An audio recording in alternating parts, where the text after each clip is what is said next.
Buenas noches a todos. Bienvenidos a su programa Medicracks. Bienvenida, Ilse. Muchas Hoy, gracias. hoy tenemos de invitada a la doctora Ilse Gutiérrez Grobe. Ella tiene 39 años, es originaria de la Ciudad de México. Ella estudió en la universidad, en la UNAM, aquí en campus de CU. Después hizo 2 años de medicina interna en Médica Sur. Gastroenterología en Médica Sur. Así es.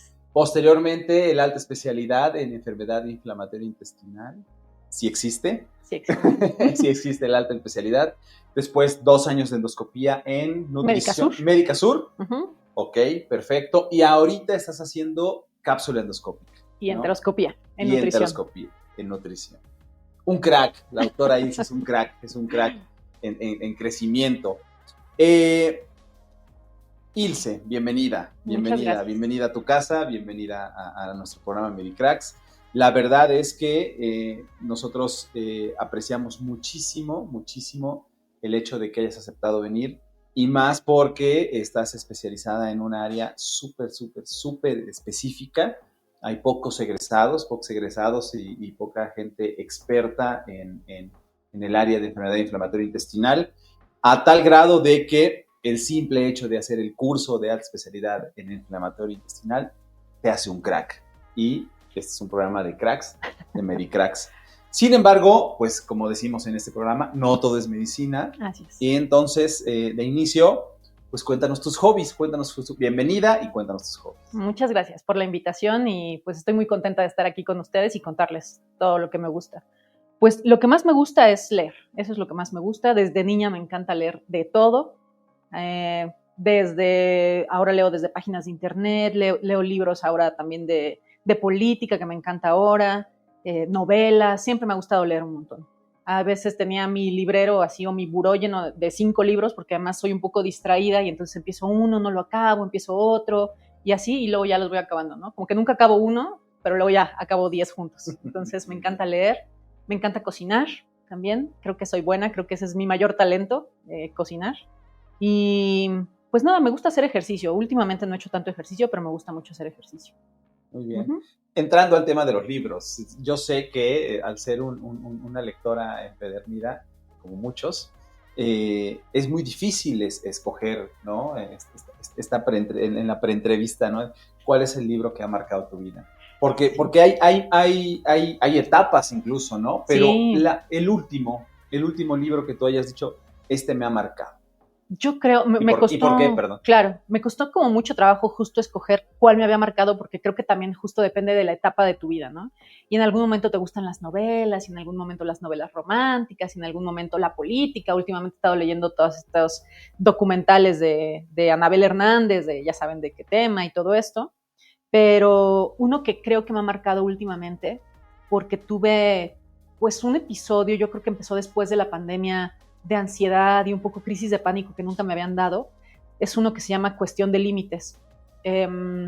Afortunadamente ya estoy tomando terapia, porque creo que todos deberíamos tomar terapia, pero como que yo era muy mala poniendo límites a mí misma, a las demás personas, ¿no? En mi trabajo.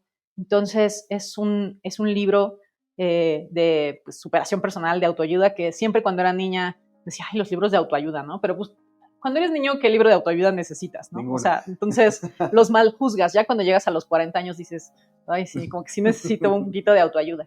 Entonces este libro, que es de una terapeuta que se llama Nedra Clover, creo, habla justo de esto, ¿no? De en qué momento tenemos que poner límites, cómo ponerlos, cuáles son tus necesidades, sin ser grosero, sin ser poco amable, pero sí marcar de forma asertiva pues tus límites, ¿no? Sin ofender a nadie, pero sí que no te vayas a desgastar. Entonces, como yo ya estaba sintiendo durante la pandemia, después de la pandemia, que me estaba desgastando demasiado, creo que ese ha sido un libro que me ha ayudado. Y esta autora también tiene otro libro que se llama así como Drama Free. Entonces, se los recomiendo a quien esté pasando como por estas etapas. Sobre todo que creo que los médicos nunca hablamos de eso y que pues muchos, la realidad es que tenemos burnout y ansiedad. Entonces creo que es un buen libro para quien considere que necesite poner límites en su vida. Este tema de la sobrecarga, sí. De la sobrecarga en los médicos, empieza desde que sabes que entraste a la facultad de medicina, sí. ¿no? O sea, Ya cuando entras, las cosas pueden llegar a ser diferentes, pero ya, o sea, en el momento en el que tú estás aceptado en una facultad de medicina, empieza una sobrecarga mental, ¿no? Empieza una sobrecarga psicológica, y conforme va avanzando el tiempo, la sobrecarga es mayor. Y como tú bien lo dijiste, ¿no? El hecho de que nosotros no lo hablemos, no lo expresemos, no lo soltemos. Yo estoy de acuerdo contigo.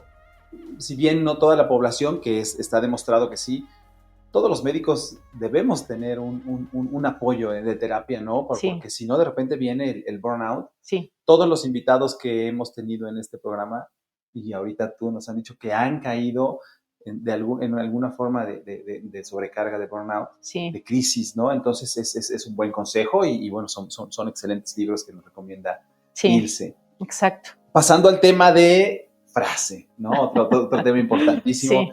También es importante saber cuál es la frase o cuáles son las frases que han últimamente o a lo largo de tu vida marcado tu vida.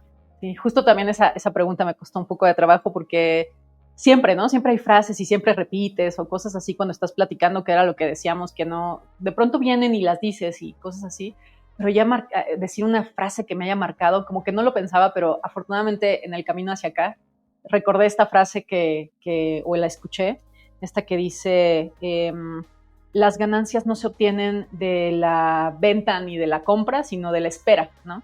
Y esta es una frase que habla de finanzas un poco y de inversiones, ¿no? Pero, como platicábamos, creo que puede ser algo que en general se aplique a toda la vida, ¿no? O sea, estás invirtiendo tiempo en tu pareja, tiempo en tu universidad, tiempo en tus 20 altas especialidades, ¿no? Y al final a lo mejor no lo estás viendo en este momento, pero seguramente que ese interés compuesto de tu vida lo vas a ver en algún momento. Entonces, esa espera es muy importante en todo, no solamente en las inversiones, sino creo que en todo, ¿no? A nivel global. Claro, la paciencia, ¿no? La paciencia. La madre de todas las virtudes, ¿no? La paciencia, que a veces también te digo, justo siento que no la tenemos porque también siempre queremos estar a prisa, ¿no? Inmediato, todo inmediato, pero además ahora con las redes sociales, el WhatsApp, o sea, todo tiene que ser ahorita. Y creo que se nos ha olvidado un poco esto de ser pacientes y de esperar y ¿no? de estar presentes también, de disfrutar en este momento. Claro, no estar atados a estas cuestiones que para eso están hechas, ¿no? Para mantener tu atención y de repente ya te das cuenta y ya estás scrolleando, ¿no? Cuando tu intención era otra, ya te das cuenta y ya tienes media hora ahí, ¿no? Uh-huh. Más o menos, ¿no? Exacto. Sí. Muy bien. Bueno, pues además de que es un tema de finanzas, bueno, pues es una excelente frase. Vamos a saltarnos algunas preguntitas porque ya nos metimos a este tema y está finanzas personales. Incluso hace algún tiempo hicimos un curso de finanzas para médicos y trabajadores de la salud, que pronto lo regresaremos a él. En la parte de No Todo es Medicina, nosotros preguntamos normalmente que además de tu especialidad, tu alta especialidad, la endoscopía, que es padrísima. Me encanta. ¿No?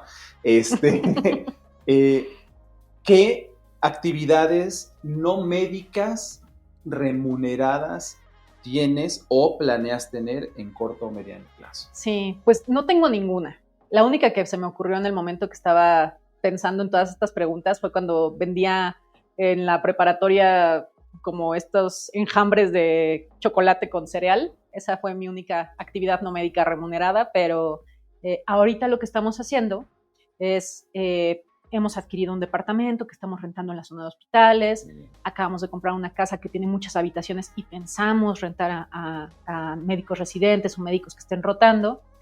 Y eso como en el corto plazo, ¿no? Okay. Pero la realidad es que a mí me gustaría, si mi sueño es poner una cafetería, que ya vi que algunos de los invitados han puesto sus cafeterías y todo eso, a mí me encantaría porque me encanta cocinar y verdaderamente mi sueño sería hacer una cafetería. Yo sé que yo no podría trabajar en ella porque entonces ya no tiene chiste, ¿no? Ya no genero yo ingresos de otra manera, pero sí, me encantaría tener una cafetería.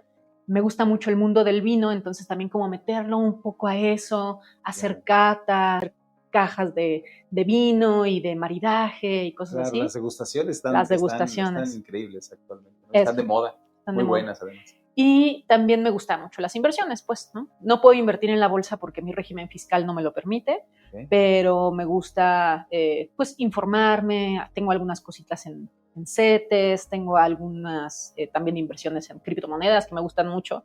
No es la inversión más segura, no lo hagan sin informarse, pero las criptomonedas me gustan mucho. Y esta otra forma de invertir que son las SOFIPOS, claro, y estas cosas, ¿no? Que son formas seguras, quizá no te generan tantos intereses, tanto dinero, pero pues generas un interés compuesto.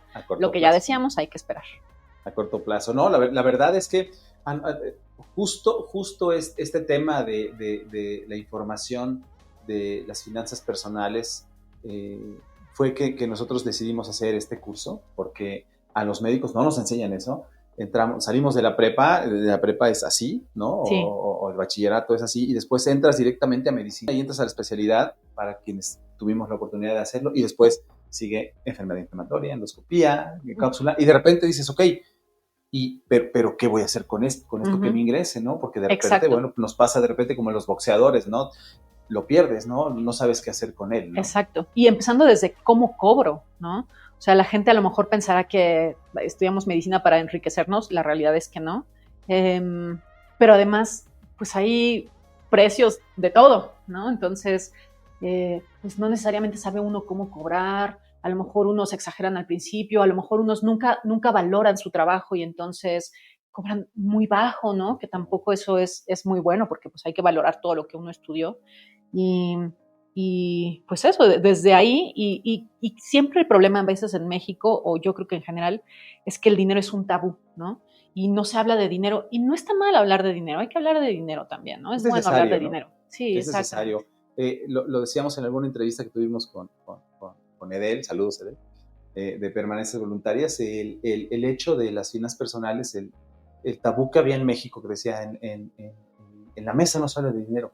Claro que se tiene que hablar de dinero, claro que se tiene que hablar de finanzas, de planeación, de cómo invertir, de cómo generar, ¿no? Es necesario. Sí. Las nuevas generaciones, ojalá con estos cambios que están viniendo, las nuevas generaciones en general que tengan cursos en educación básica, de educación financiera, ¿no? Finanzas básicas. Sí, exacto. Bueno, pues fíjate, ya entramos a un tema que no es médico y eso es padrísimo, es una de las características que tenemos aquí en este programa. Sin embargo, no olvidemos que dentro del área, de tu área de expertise y del área que nosotros te consideramos un crack, es el área de enfermedad inflamatoria intestinal. Sí. Como lo decía yo al principio, el simple hecho de haber hecho una alta especialidad en enfermedad inflamatoria intestinal ya te convierte en un crack, porque ¿cuántos egresados hay? ¿7? ¿10? Poquitos. Sí, a ver, cuéntanos. Pues primero les voy a explicar un poco qué es la enfermedad inflamatoria intestinal, ¿no? Porque para contextualizar a quien no sepa de qué se tratan estas enfermedades, son enfermedades de origen inmunológico del intestino, ¿no? Así como el lupus, como la artritis reumatoide, como la psoriasis, pues también nuestro sistema digestivo puede tener una respuesta autoinflamatoria, ¿no? Entonces, nuestro propio cuerpo, nuestras propias defensas, reconocer a nuestra microbiota del intestino o a nuestras propias células intestinales como ajenas y destruirlas, ¿no? Como enemigo. ¿no? Como enemigo. O sea, son tus células de la defensa contra tu órgano. Contra tu órgano, okay. ¿no? Que pues puede haber hacia el hígado, hacia el páncreas, hacia el estómago, pero pues en este caso son hacia el intestino. Entonces, la enfermedad inflamatoria intestinal considera la colitis ulcerosa, la enfermedad de Crohn, las colitis microscópicas, la enfermedad celíaca, todas estas enfermedades autoinmunes del intestino, ¿no? O autoinflamatorias del intestino. Aquí no entra en este grupo de enfermedades el intestino irritable, okay, ¿no? El síndrome de intestino irritable, los trastornos funcionales digestivos, no entran aquí. Entonces son un grupo pequeño de enfermedades que, si bien hace unos cuantos años se consideraban como muy raras en México, la realidad es que cada vez vemos más. Uno, por cuestiones económicas y de acceso y de conocimiento, porque ya hay más colonoscopía, ya los médicos conocen más de ellas, pero la realidad es que también cada vez hay más enfermedad inflamatoria intestinal, ¿no? Tiene que ver nuestra dieta, tiene que ver nuestros hábitos, tiene que ver recientemente la epidemia de coronavirus. Mucha gente, como es una enfermedad que inflama mucho el coronavirus, en aquellas personas que son genéticamente susceptibles a tener algún trastorno autoinflamatorio, claro, esta inflamación crónica genera autoinflamación en el intestino. Entonces, de ser un país de baja prevalencia México, ¿no? Iba bajito, pues de pronto empieza a haber una curva que va hacia arriba de forma exponencial, y entonces empezamos cada vez a ver más pacientes con colitis ulcerosa y enfermedad de Crohn, que pues estas enfermedades, aunque se consideraba que eran de países nórdicos o de judíos o de gente rica, exactamente, la realidad es que no respetan religiones, localizaciones, dinero, nada, claro, ¿no? Estatus socioeconómico. Entonces cada vez las vemos más. En México y en Latinoamérica, pero bueno, principalmente en México, la realidad es que hay pocos especialistas. Unos porque les tocó verlos, porque se vino así la casuística y pues les tocó en sus hospitales, y otros porque pues nos gustó y nos formamos en eso, ¿no? Pero la realidad es que han salido pocas generaciones. En México solamente hay un lugar donde uno se puede formar para enfermedad inflamatoria intestinal, que es el Instituto Nacional de Nutrición, y de ahí habremos salido yo creo que 7, 8 generaciones. Muchos de estas generaciones pues, son médicos extranjeros que se van regresando a sus países, y bueno, algunos mexicanos. La mayoría de los médicos o de los especialistas que se dedican a enfermedad inflamatoria intestinal están en la medicina pública. La realidad es que solamente vemos pues pocos, yo diría que 2 en Monterrey y 3 en la Ciudad de México, que vemos medicina privada de enfermedad inflamatoria intestinal. Entonces, somos menos de 20 especialistas en México y con una carga de trabajo muy alta porque hay muchos pacientes, ¿no? Claro. Uh-huh. Claro. Fíjate que ahorita que estabas comentando esto, el aumento de los casos de enfermedad inflamatoria intestinal, me gustaría tocar un tema médico 100%, que es la sensibilidad al gluten no celíaca. En México es enorme, sí. Enorme. Cuéntanos más o menos en qué consiste así y después qué diferencias hay con la enfermedad celíaca. Con la enfermedad celíaca, claro. Bueno, la enfermedad celíaca es una enfermedad autoinflamatoria, ¿no? Entonces, tus defensas reconocen al gluten, que es una proteína que tienen algunos granos, trigo, cebada, centeno, avena, o proteínas parecidas, la reconocen las defensas como algo malo, la atacan y pues nuestro intestino delgado está revestido por vellosidades, que son como deditos. Entonces en esa destrucción, en esa respuesta inflamatoria que ocurre del sistema inmunológico hacia el gluten que está aquí, digamos, aquí es la luz intestinal, pues se inflama y se destruyen las vellosidades, ¿no? Okay. Entonces, la enfermedad celíaca es genéticamente, uno es genéticamente susceptible, o sea, tiene una carga genética para la enfermedad celíaca, y además ocurre esta respuesta autoinflamatoria, ¿no? Que destruye las vellosidades. Y en la sensibilidad al gluten no celíaca, sí ocurre una respuesta inflamatoria ligera a esto, pero no ocurre esta destrucción de las vellosidades, entonces no va a haber como anemia, no va a haber alteraciones en la absorción de hierro, no va a haber como todas estas secuelas que tiene la enfermedad celíaca, ¿no? Se considera igual como un trastorno funcional digestivo, como el intestino irritable, y sí es una respuesta un poco al gluten, pero también a los FODMAPs, que son los azúcares de los alimentos, ¿no? Entonces se puede a veces confundir porque el pan y todas las cosas que tienen gluten también tienen FODMAPs, azúcares que generan mucha distensión, gas y todo eso, que es lo que genera el síndrome de intestino irritable. Ok, diarrea. Diarrea y todo eso, pero sin anemia, sin datos de alarma, ¿no? Sin anemia, sin ferropenia, sin desnutrición, a diferencia de la enfermedad celíaca. Que es así. Y esa sí es muy rara en México, ¿no? La enfermedad celíaca es súper rara. O sea, yo que veo, me dedico a ver diarrea, porque eso es la enfermedad inflamatoria intestinal que causa diarreas. Tengo un paciente con enfermedad celíaca. Enfermedad celíaca, ¿no? Y además con un apellido así, hijo de Odín. Exactamente, ¿no? Exactamente. Entonces, sí. Tomando en cuenta el hecho de que, tienes de especialidad troncal gastroenterología, que es inmensa, y después endoscopía, que insisto, es padrísima. Y es inmensa. Nosotros tenemos un tema importante de ya sea de tu alta especialidad en enfermedad inflamatoria intestinal o la que estás cursando ahorita, ¿no? En cápsula y enteros. ¿Cuál ha sido tu mejor experiencia en cualquiera de estas áreas y cuál es la peor experiencia en cualquiera de estas áreas? Sí, pues mira, mi mejor experiencia es en el hospital donde yo me formé, en Médica Sur. Hubo un tiempo en el que se empezaron a hacer campañas de gastroenterología y endoscopía en Tlapa, que Tlapa de Comonfort es la cabecera municipal de la región más pobre de México, más pobre, pero verdaderamente pobre, que el índice de desarrollo humano es semejante a Sierra Leona, países de África sumamente pobres, ¿no? Y pues Tlapa es la zona, es la cabecera municipal, pero para llegar a esa cabecera municipal de la zona montañosa de Guerrero, pues hay gente que de los pueblitos, pues hace 3 horas para llegar ahí, ¿no? Y ahí, justo en Tlapa, pues había un hospital general muy chiquito, que no alcanzaba para la población, y en ese momento, y había una clínica que puso la UP, que es la clínica más, ¿no? Y en esa clínica más iba mucha gente a, pues, a hacer campañas de medicina, ¿no? Entonces iban los oftalmólogos a hacer cirugía de cataratas, de pronto van otras personas a hacer campañas de otras cosas, ¿no? Labio y paladar hendido, así. Y entonces se organizó, pues mi maestro de gastroenterología y con la gente de ahí de la UP, e hicieron estas campañas de gastroenterología para detección de cirrosis hepática y poder incidir como en estos desenlaces que pueden tener los pacientes, ¿no? Detección temprana de hígado graso, todas esas cosas, y darles medicamento y así, además de otras cosas de gastroenterología. Y además se llevaron las primeras endoscopías, ¿no? Wow. Entonces, hermoso porque verdaderamente es una población, la población más vulnerable. No hay población más vulnerable en este país que ellos, ¿no? Entonces, es muy bonito poder, pues, darles algo que tú estás, en lo que tú te estás formando, que verdaderamente les puede cambiar la vida, ¿no? Hubo detección de cáncer temprano, polipectomías ya sabes, de adenomas avanzados, cosas así. Y además, esta es otra anécdota de ahí de Tlapa. Ahí conocí a una de las mujeres más brillantes que he conocido en mi vida, ¿no? Que era la señora que limpiaba el piso, Benigna.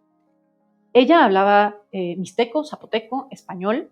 De pronto iban gente extranjera también a hacer campaña un poco. Estaba aprendiendo alemán, wow, ¿no? Nos servía de traductora a ella con la gente ahí del pueblo, pero además era así de que rápido se ponía a lavar el piso, a hacer sus pendientes, lo que tenía que hacer. Se metía con nosotros a la sala de endoscopia y nos decía, eso es anormal, ¿no? Eso como que está inflamado, ¿no? Eso fue una experiencia increíble. Para mí ha sido así lo más bonito eso. Y pues lo hicimos, yo fui particularmente 2 veces seguidas, nada más iban los R1 y R2 de gastro, y bueno, se siguió haciendo un tiempo hasta la pandemia, no se ha retomado, pero ojalá que pronto se retome porque creo que es algo que necesita nuestro país, ¿no? Y que alguien como nosotros podemos llevárselos, o sea, está increíble. Y la peor experiencia, pues yo creo que no deja de ser perder pacientes, ¿no? Estas enfermedades que yo veo, CUS y Crohn, pueden ser muy leves, pero también en el espectro de la enfermedad pueden ser muy graves, ¿no? Y además, pues resulta que la dan a gente joven en general, gente en edad productiva, estudiantes, ¿no? Entonces, pues tienen una calidad de vida muy mala, pero además te digo que veo gente, pues menor de 20 años, ¿no? Menor de 20 años muy enferma, verdaderamente muy enferma. Entonces no deja de ser muy doloroso, uno, verlos desgastarse. Desafortunadamente este tipo de enfermedades son incurables, entonces aunque hay tratamiento, pues en algunos pacientes no resulta ser pues útil el tratamiento, que es lo menos, la mayoría de los pacientes responden bien, pero cuando no responden estos pacientes y se van deteriorando, pues no falta que verdaderamente pues, puedan fallecer estos pacientes, ¿no? Y entonces es muy triste ver gente de 19, 25 años que tienen toda la vida por delante, pero están confinados a una cama, a una sonda de alimentación, a una silla de ruedas. Entonces, eso no me deja de partir el alma, claro, y es lo que me dedico todos los días, ¿no? Claro. Pero sí. No, pero además, como tú dices, ¿no? Debe ser muy difícil. Como se tenía esa creencia de que eran enfermedades de gente rica, imagínate ahora todo lo que se necesita alguien de nivel socioeconómico bajo o muy bajo, con ese tipo de enfermedad, con el tratamiento, con la ausencia de medicamentos, con la ausencia de diagnóstico, ¿no? Debe ser muy, muy, muy difícil. O la otra, yo como cirujano, ver las complicaciones de esto, ¿no? O sea, las complicaciones de un Crohn, ¿no? O las complicaciones catastróficas de un CUSI, ¿no? O sea, debe ser muy, muy difícil estarlo viendo diario. Sí, todo el tiempo. Y además que estas enfermedades, cuando uno tiene una enfermedad inmunológica, a veces no solamente está confinada a ese órgano, ¿no? Sino que tienes manifestaciones en otros órganos. Entonces terminas teniendo enfermedad de Crohn más espondilitis anquilosante, más psoriasis, más, ¿no? Wow. Entonces ya tienes 5 enfermedades autoinmunes al mismo tiempo. Entonces, El hígado, ¿no? El hígado que es hígado, catastrófico, la ¿no? colangitis esclerosante, que los pacientes necesitan trasplantes hepáticos. Entonces, claro que la mayoría de los pacientes van a ser de éxito y van a estar bien y van a estar controlados y así, pero justo al ya ser de esta pequeña población de médicos, ya no veo al CUSI habitual, ¿no? Que ven todos en el momento. Ya veo a este CUSI que se complicó, que tiene otras 5 enfermedades, que ya no respondió a 5 biológicos, que ya, ¿qué le hago, no? Probablemente cuando te llega a ti el paciente con CUSI ya te llega súper complicado y probablemente no se diagnosticó a tiempo, ¿no? Que esa es otra de las cuestiones importantes en el área, ¿no? De la enfermedad inflamatoria intestinal. Es que tiene colitis, es que tiene intestino irritable, es que le hace daño la leche, ¿no? Y de repente ya vienen con complicaciones, llegan directamente a ti con muchas limitaciones para el tratamiento. Exacto. ¿No? Y además la realidad de nuestro país es que no toda la gente tiene acceso tampoco a medicamentos tan costosos, porque son medicamentos caros, ¿no? Incluso aunque tenga uno seguro de gastos médicos, pues de pronto suelen ser corporativos y chiquitos, ¿no? Y no alcanza ese dinero. Y pues aunque la mayoría de la población o un gran porcentaje tenga IMSS o ISSSTE, pues de pronto faltan algunos medicamentos, entonces... O todos, ¿no? Entonces el acceso a un tratamiento que sea temprano, útil, termina siendo complicado en estas enfermedades. Claro. Como podemos ver dentro de tus antecedentes de educación médica, has tenido la oportunidad de estar en muchas áreas diferentes, ¿no? Medicina interna, gastroenterología, el área específica, ¿no? Así yo digo que el área de enfermedad inflamatoria intestinal es el Olimpo, ¿no? O sea, son muy poquitos, ¿no? Y le saben, ¿no? Y después endoscopía, que bueno, va creciendo poco a poco y actualmente ¿cómo se llama? El universo perdido de la enteroscopía, ¿no? Que el procedimiento más frustrante de todos, ¿no? Así lo conocí y creo que no ha cambiado mucho. Has tenido oportunidad de convivir con mucha gente de diferentes áreas. Sí. Y nosotros tenemos una pregunta en este programa que es, ¿qué opinas de la amistad entre médicos? O sea, ¿se puede dar, no se puede dar? ¿Cuál ha sido tu experiencia y cuál es tu opinión ya después de este trayecto? De todo este tiempo. Yo creo que sí existe definitivamente. Mis mejores amigos son médicos. Conservo muy buenas amistades de la universidad, ¿no? Aunque hayamos hecho diferentes especialidades. Yo creo que mis mejores amigos los he encontrado en la residencia, definitivamente, tanto en medicina interna, pero también en gastro, pero también en endosco, ¿no? Ahora recientemente fue el Congreso Americano de Enfermedades Digestivas en Washington y tuvimos la oportunidad, varias mujeres endoscopistas, gastros, de juntarnos. Y aunque éramos como amigas separadas y así, de pronto, como que se empezó a hacer como una bolita muy padre de mujeres endoscopistas, ¿no? Con algunos planes que ya se darán a conocer después. Pero creo que entre médicos sí existe la amistad. Creo que la competencia es sana, creo que debe haber competencia y creo que cierto nivel de competencia es sana. Creo que también entre todos, pero eso siempre ha sido mi idea en todo, ¿no? No solamente en la endoscopista y en la gastro, sino como mexicanos, creo que todos nos deberíamos levantar juntos y apoyarnos y juntos, ¿no? Eso que a veces es más un deseo que una realidad, pero creo que todos deberíamos ir juntos para arriba, ¿no? Y no estarnos pisando. Pero también creo que sí existen las envidias, creo que sí existe la gente que te quiere bloquear, ¿no? Entonces, afortunadamente creo que las nuevas generaciones están cambiando, creo y yo creo que los más chiquitos todavía van a ser un poco mejores que nosotros, pero creo que sí existe esta como apoyo, esta comunidad médica, esto de que hacemos equipo, que ya no es como que el cirujano por un lado y el gastro por otro lado, sino que somos un equipo y cada quien ve cosas diferentes y podemos sacar adelante mejor al paciente. Entonces creo que sí existe, creo que debemos estimularla todavía más y creo que ya esos médicos que todavía te bloquean, me ha pasado, no comentaremos al respecto, pero me ha pasado que sí. Si hay gente que te quiere bloquear o que a lo mejor ve que te gusta algo, que te está yendo bien y así, la realidad es que sí existe que hay gente que te quiere bloquear, ¿no? ¿No? Y es complejo, ¿no? Porque muchas veces no te das cuenta, ¿no? Muchas veces es acá en lo oscurito, ¿no? En lo oscurito. Y sí, pasa esa frase de, creo que como tú dices, ¿no? Que ya con las nuevas generaciones, que ha habido cambios necesarios y ya se va disminuyendo esa frase de que el peor amigo del médico es otro médico. Sigue. Sí. Más en áreas de intervención, ¿no? Como endoscopía, como lo mencionaste, en cirugía. Es bien complejo, pero ya va mejorando, ¿no? Antes como en tu casa, ¿no? Era bien difícil ver mezclados gastroenterólogos y cirujanos endoscopistas, ¿no?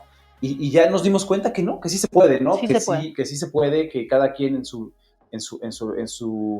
expertise, y se tiene el expertise de la clínica, se tiene el expertise de la quirúrgica, y se puede crecer, ¿no? Totalmente. Se puede crecer en conjunto a tal grado que, bueno, se ha demostrado que se puede trabajar así y bien, ¿no? Bien. Se puede trabajar así y bien. Exacto. Muy bien.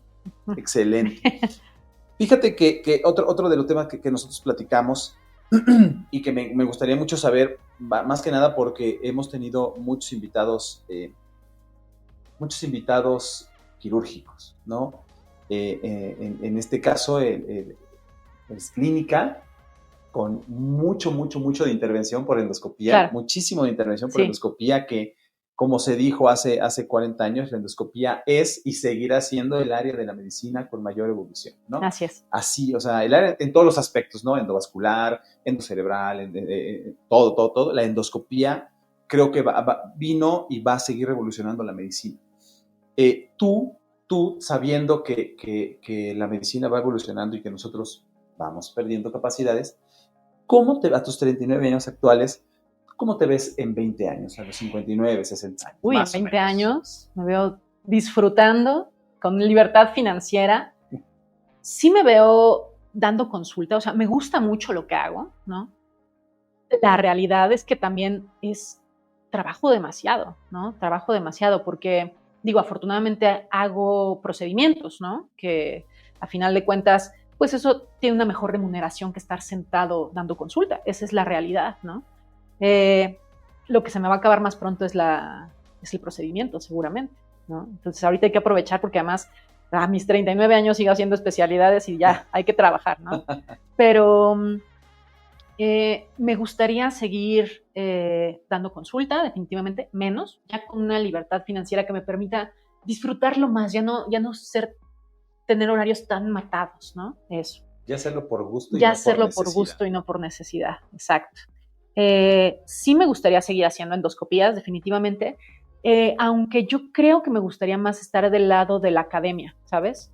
Yo veo a mis maestros endoscopistas y pues son jóvenes, ¿no? Todavía, y pueden, y son muy hábiles, ¿no? Entonces, no me veo ya así como de que ya tirándome al suelo, de que ya no puedo hacer nada de endoscopía, pero creo que sí va a ir bajando un poco eso, pero me gustaría mucho, y creo que lo intento hacer ya ahorita de una vez, desde que estaba de residente, pero creo que sí es muy importante enseñarles a los de abajo, porque creo verdaderamente que los de abajo, los que vienen y que están en formación, deben ser mejores que lo que somos nosotros, ¿no?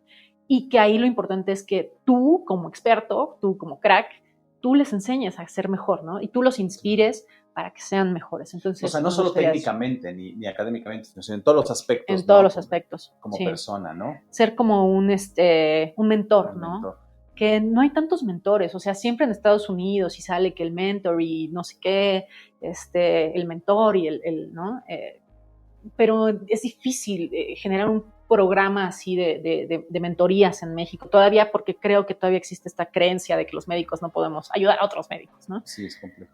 Pero sí me gustaría mucho estar con la parte académica de la endoscopía, me gustaría mucho regresar a la universidad como profesora, o sea, eso me encantaría, como profesora de pregrado.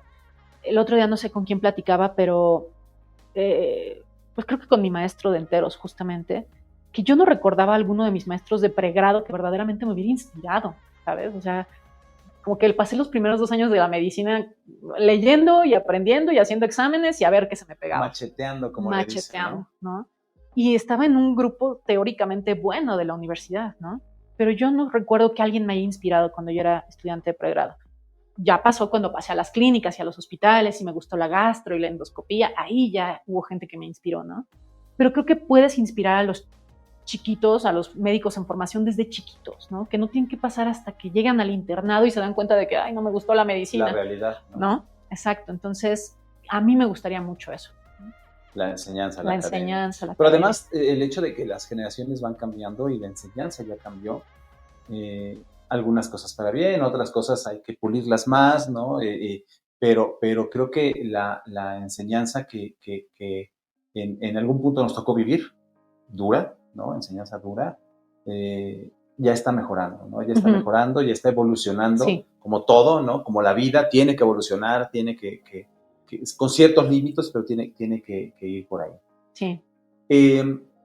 Te metiste a otra, sales de un área súper chiquitita, ¿no? Súper específica, que es clínica, que es enfermedad inflamatoria intestinal, y te metes a otra más chiquitita, que se llama enteroscopía y cápsula. Ay, sí. Entre los endoscopistas es el área perdida, ¿no? Es como decíamos hace ratito, ¿no? El estudio más frustrante de todos los tiempos, la enteroscopía y la cápsula. Pero, ¿qué es y qué sigue actualmente? O sea, tú terminas tu especialidad y qué sigue, ¿no? Lo primero, ¿qué es? Sí. Explícanos, por favor, qué es este continente perdido. Así es. ¿No? Y después, ¿qué sigue para ti en esta área?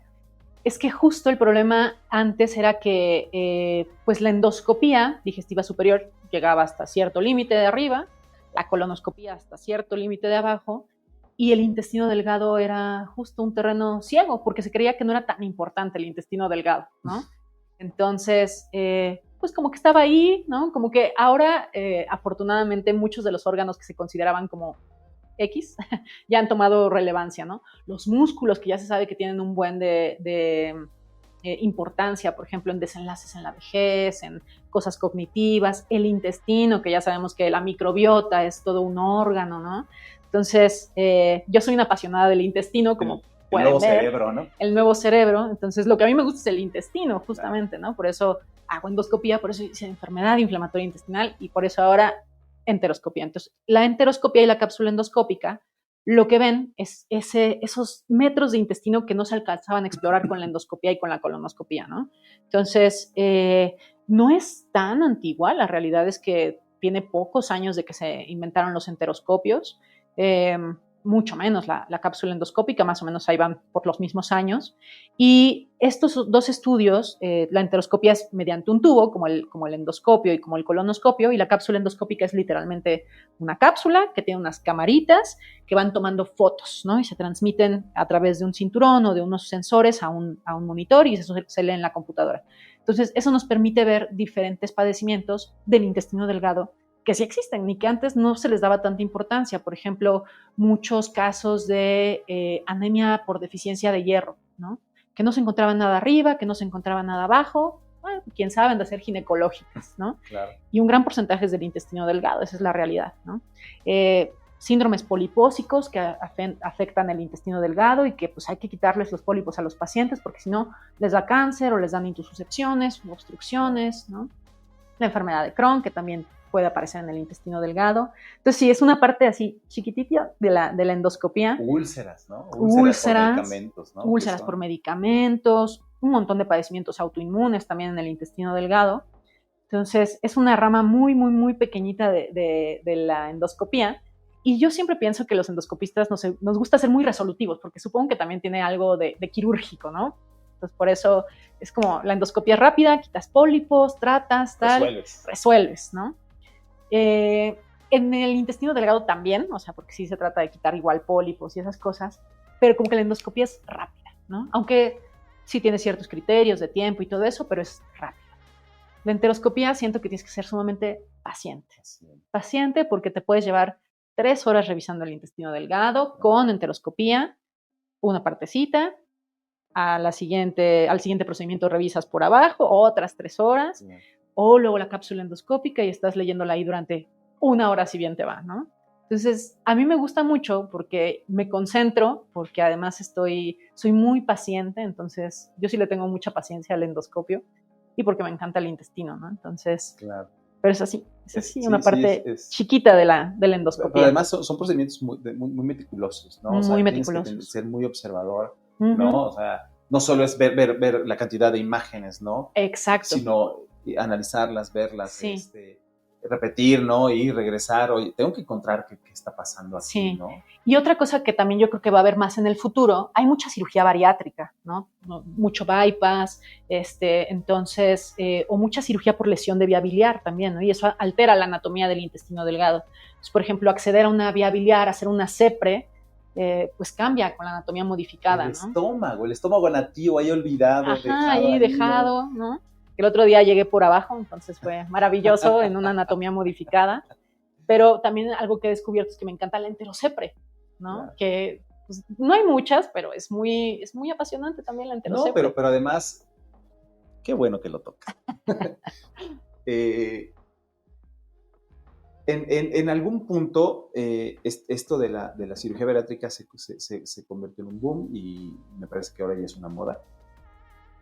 Y yo en lo personal creo que hay otras formas, ¿no? Muchas formas de mantener tu estado de salud, ¿no? Digo, hay quien lo necesita, hay sus criterios respetables, pero tú al ser una adoradora del intestino delgado, ¿qué opinas de esta alteración, de estas cirugías antianatómicas o mutilantes? Te quitas la mitad del estómago cambias toda la anatomía y fisiología tan bonita del intestino con un bypass o con un minigástrico, todas esas cuestiones que hay. ¿Cuál es tu opinión como experta dentro de los 10 expertos en intestino delgado que hay en el país?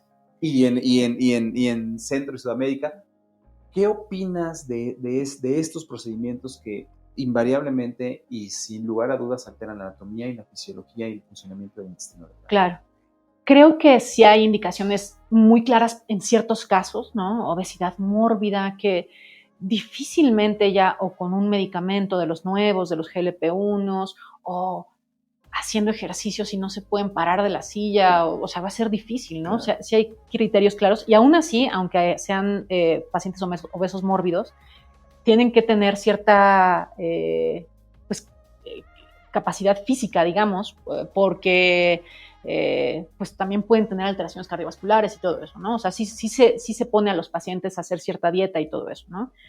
Creo que en ciertos casos es necesaria e importante, pero también creo que cambia significativamente la fisiología, y no solamente estructuralmente, ¿no? Sino hormonalmente, todas estas hormonas que producen, y péptidos que produce el estómago, que produce el intestino, absorción.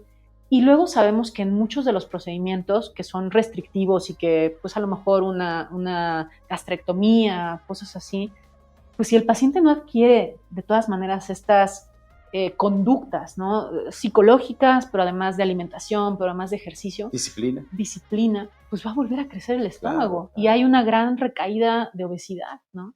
Entonces, sí, creo que son importantes, pero como todo en la medicina o muchas cosas en la medicina, tienen que ser multidisciplinarias, ¿no? Y no nada más restringir el volumen gástrico para no comer, ¿no? Claro. Porque además tiene muchas complicaciones, o sea, no solamente todas estas alteraciones fisiológicas, sino pues complicaciones de no sé, en el menos peor de los casos, reflujo, ¿no? O cosas así. Entonces, pero bueno, en otros casos más complicados, alteraciones de las vías biliares por la pérdida de peso rápida, ¿no? Y luego, ¿cómo entras allá a las vías biliares? ¿Cómo resuelves un problema así de conductos biliares si el estómago no? Si ya te quedaron por allá y ya no así luego, ¿no? Ahí entra la enterocepre. Pero sí, o sea, sí creo que lo vamos a ver más frecuentemente, ¿no? Sí, porque se está haciendo de manera masiva tal vez. Indiscriminada, ¿no?